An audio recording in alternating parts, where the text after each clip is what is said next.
दोस्तों, आपको पता है जितने भी कमेंट मेरे YouTube चैनल पर आते हैं, मैं हर एक कमेंट को बिल्कुल बारीकी से पढ़ता हूँ।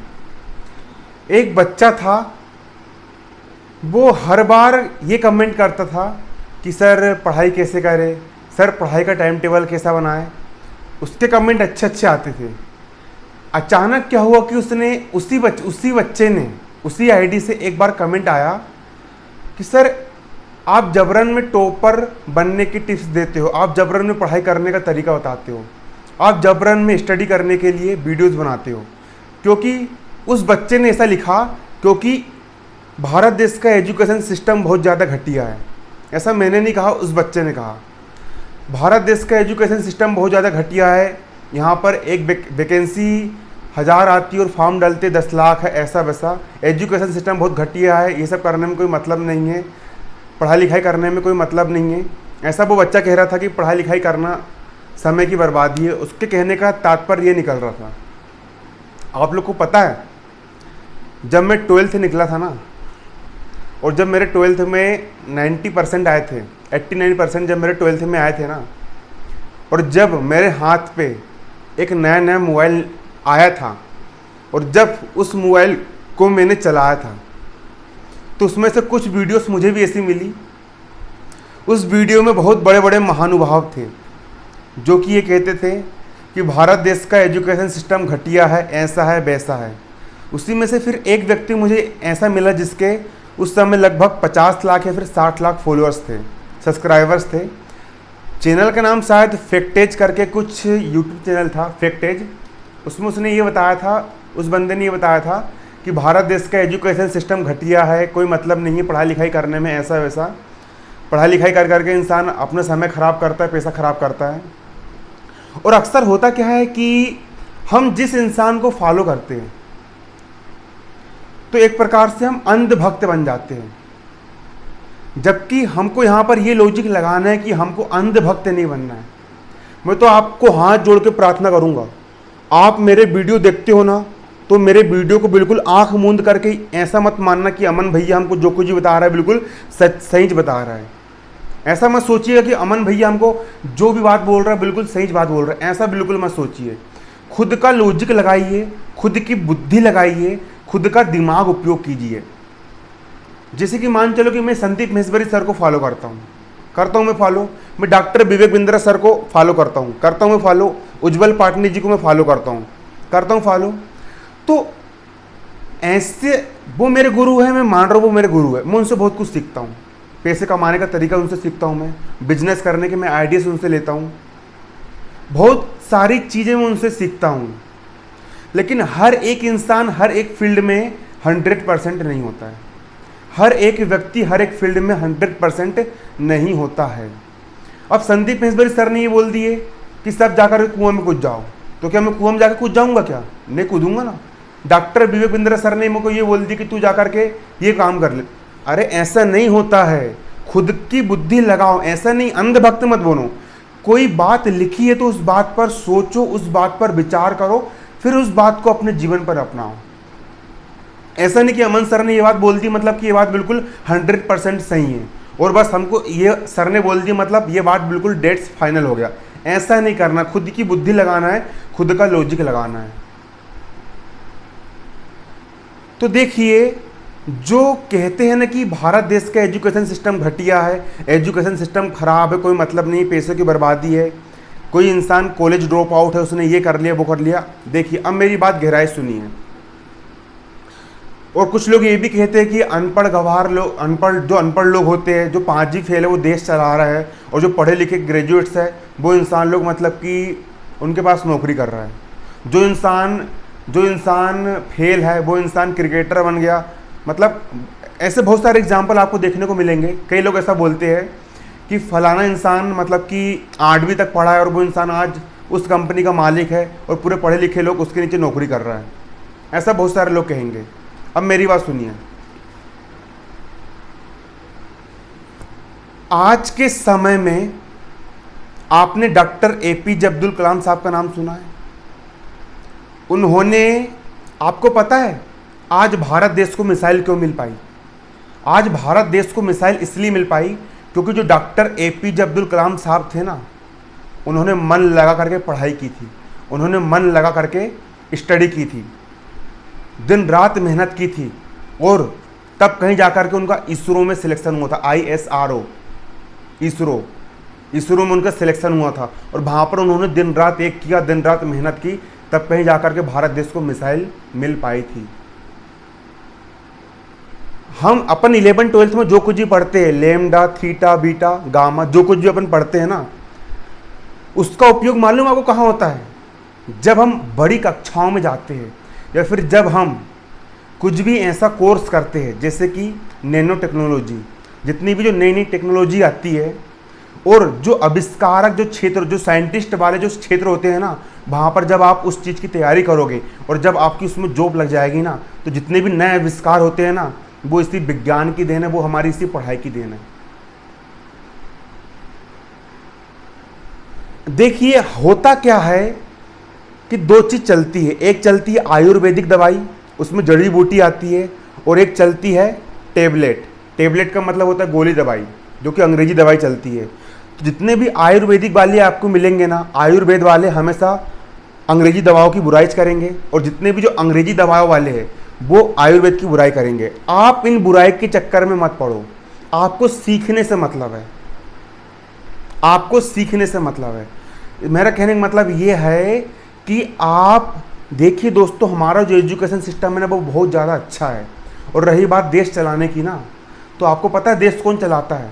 इंसान दिन रात पढ़ाई करते, 24-24 घंटे, 18-18 घंटे, 14-14 घंटे रूम में कुंडे रहते हैं, दिन रात मेहनत करते, तब एक एग्ज़ाम होता है, उसका नाम है UPSC, भारतीय संघ लोक सेवा आयोग, IAS, इंडियन एडमिनिस्ट्रेशन सर्विस। वो एग्ज़ाम क्रैक करना पड़ता है, उसमें 13 पेपर देना पड़ता है पूरा टोटल मिला करके, और पूरे साल भर परीक्षा चलती है। 2025 नंबर का पेपर होता है, वाला एग्ज़ाम क्वालिफाई करना पड़ता है। उसके बाद फिर इंसान कलेक्टर बनता है, IAS ऑफिसर बनता है, इंडियन फॉरेन सर्विस का मतलब कि हेड बनता है, उस लेवल का IPS ऑफिसर बनता है। और ये ऑफिसर लोग जो होते हैं ना, ये ऑफिसर लोग देश की योजना तैयार करते हैं, देश को कैसे चलाना है, देश को कैसा क्या मैनेज करना है, ये कोई नेता तैयार नहीं करता, ये ऑफिसर लोग तैयार करते हैं। मोदी जी ने तो घोषणा कर दी है कि नोटबंदी कर दो, लेकिन शुरू से लेकर के आखिर तक इस नोटबंदी का देश पर क्या प्रभाव पड़ेगा, क्या नहीं पड़ेगा, करना चाहिए नहीं करना चाहिए, ऐसा वैसा लंद फंद जितनी भी योजना होती है, कौन तैयार करता मालूम है?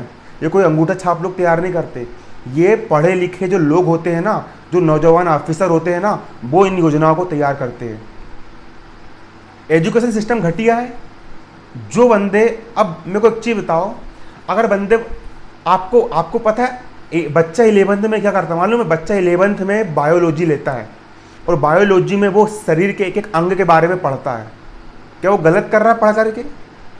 बायोलॉजी में एक एक अंग के बारे में पढ़ता है कि किडनी कहाँ होती है, क्या क्या कहाँ होता है, पित्ताशय कहाँ होता है, हमारी बॉडी काम कैसे करती है, हमारा माइंड कैसे काम करता है। 11th-12th में शरीर की पूरी बॉडी के बारे में पढ़ता है, और फिर वही व्यक्ति फिर नीट की तैयारी करता है, और नीट की तैयारी करने के बाद फिर उसका MBBS में सिलेक्शन होता है, और MBBS में 4 साल वो कड़ी मेहनत करके पढ़ाई करता है, और तब कहीं जाकर के वो डॉक्टर बन पाता है। और डॉक्टर बनने के बाद वो फिर नए नए आविष्कार करता है और नई नई ऑपरेशन करता है। जितनी भी आपको बीमारी होती है ना, उन बीमारी का सोल्यूशन कौन निकालता है? डॉक्टर निकालता है। क्या कोई अंगूठा छाप इंसान के डॉक्टर बन सकता है? क्या आप अंगूठा छाप इंसान के पास अपना इलाज करवाने चल जाओगे? नहीं जाओगे ना। बेटा मेहनत लगती है, दिन रात एक करना पड़ता है, तब कहीं जाकर के वो मुकाम हासिल होता है। जितने भी नए आविष्कार हो रहे, जितनी भी नई टेक्नोलॉजी आ रही है ना, जितने भी जो चीज़ आ रही है ना, ये सब चीज़ किस कारण से आ रही मालूम है? ये सब पैसा कमाना एक अलग बात है और पॉपुलर होना एक अलग बात है। जैसे कि फैक्टेज जी, आपको तो मैं जानता हूँ नहीं, मैंने आपके पहले मैं आपको फॉलो किया, अभी भी देखता हूँ वीडियो, आपके अच्छे वीडियो में देखता हूँ, लेकिन आपने जो वीडियो बनाना एजुकेशन सिस्टम घटिया है। देखिए, जिस इंसान से सीखिए ना, हर इंसान की हर बात सही नहीं होती। जैसे कि संदीप महेश्वरी सर ने 12th क्लास तक पढ़ाई की, उसके बाद फिर उन्होंने कॉलेज ड्रॉप आउट करा, उसके बाद फिर उनका कैमरा फोटोग्राफी में शौक आया, फिर उन्होंने उस फोटोग्राफी को अपना प्रोफेशन बनाया और उससे आज वो अच्छा खासा कमा रहा है, लोगों को इंस्पायर कर रहा है। मैं भी उनसे इंस्पायर हो रहा हूँ, अच्छी बात है। अब जैसे कि संदीप महेश्वरी सर ने एक बात कही थी कि इतिहास पढ़ाना बेवकूफ़ी है, इतिहास पढ़ाया जाना ही नहीं चाहिए, एजुकेशन सिस्टम में इतिहास नहीं पढ़ाया जाना चाहिए। अब मैं एक बात कहना चाहूँगा, आजकल के समय में जितने भी दंगे हो रहे हैं, जितने भी फसाद हो रहा है, ये सब किस नाम पे हो रहा है? आज वर्तमान में जो दंगे हो रहे हैं ना, इसका जो तात्पर्य है ना, ये इतिहास से जुड़ा हुआ है। इतिहास में धर्म है, हिंदू मुस्लिम सिख ईसाई, उधर से मुसलमान आए, इधर से हिंदू, जितनी भी हिंदू मुसलमान के बीच जो लड़ाई हो रही, दंगे फसाद हो रहे हैं ना, ये किस कारण से हो रहा है? जब यदि आप एक IAS ऑफिसर बन गए और आपको पता ही नहीं है इस भारत के इतिहास के बारे में कि कौन महात्मा गांधी जी थे, कौन सुभाष चंद्र बोस थे, हमको आज़ादी कैसी मिली है, भारत देश का जो इतिहास कितना गौरवपूर्ण रहा है, कितना गौरवमय रहा है, कौन महर्षि चरक थे, कौन बाघभट्ट थे, कौन तुलसीदास जी थे, कौन मीराबाई थी, कहाँ से हिंदी साहित्य का उदय हुआ है। अगर आपको ये सब चीज़ का पता ही नहीं रहेगा तो क्या आप जो आजकल के दंगे फसाद हो रहा है, क्या आप उन मैटर को सुलझा पाओगे? नहीं सुलझा पाओगे। जो शिक्षा पद्धति बिल्कुल सही है, देखिए आप जिनसे जो चीज़ सीखना आप उनसे वो चीज़ सीखिए ना। मैं संदीप महेश्वरी सर जी के कौन से वीडियो देखता हूँ मालूम है? मैं संदीप महेश्वरी सर के मैं उन वीडियो को देखता हूँ कि पैसा कैसे कमाएं, बिजनेस कैसे करें, लाइफ में ज़िंदगी में आगे कैसे बढ़े, मैं इन वीडियोज़ को देखता हूँ। और बाकी जो वीडियो से मैं सेटिस्फाई नहीं होता हूँ, मैं उस बात को फॉलो नहीं करता हूँ। मतलब कि ऐसा नहीं है कि आपने बंदे को आप फॉलो कर रहे हो तो बिल्कुल अंधभक्त बन गए, उनने बोल दिया कि ये घटी है तो सामान घटी है, ऐसा नहीं। अपना लॉजिक लगाओ ना भैया, अपना स्वयं का लॉजिक लगाओ। आपको पता है, अरे जहाँ से जो सीखने को मिले उस चीज़ को सीखिए, पैसा भी कमाइए, बिजनेस भी कीजिए। आप यदि अच्छे से पढ़ाई करोगे ना, आप यदि सही तरीके से अपनी स्टडी करोगे, आप यदि अपनी सही तरीके से पढ़ाई करोगे ना, तो आप जिंदगी में बहुत आगे जाओगे। क्योंकि आप अगर आज सही तरीके से स्टडी कर रहे हो तो आपकी लर्निंग हैबिट डेवलप हो रही है। फिर कल को आप जो किताबें, मानता हूं कि ऐसी बहुत सारी किताबें हैं जो हमारे एजुकेशन सिस्टम में नहीं है। रिच डैड पुअर डैड हो गया, अस ए मैन थिंक इट हो गया, ऐसी बहुत सारी किताबें होती है। लोक व्यवहार एक किताब है, अच्छी अच्छी किताबें होती है, वो हमारे एजुकेशन सिस्टम में वो हमको पढ़ाई नहीं जाती है। तो आप अलग से उसके लिए समय निकाल के आप उन किताबों को खरीदिए और उन किताबों को आप अलग से पढ़िए। लेकिन हमको जो पढ़ाया जाता है ना, परसेंटेज निकालना, क्या इसका दैनिक जीवन में उपयोग नहीं है? बहुत उपयोग है। लाभ हानि के सवाल हम करते हैं, क्या इसका उपयोग नहीं है? बहुत उपयोग है। जब हम कॉम्पिटेटिव एग्जाम्स की तैयारी करते हैं, बैंक, रेलवे, SSC की जब हम फॉर्म डालते हैं, UPSC, MPPSC जब हम तैयारी करते हैं, SSC की हम तैयारी करते हैं, मान रहा हूँ कि इनमें पेमेंट कम है, इनमें वो नहीं है, लेकिन लाइफ तो सिक्योर रहती है।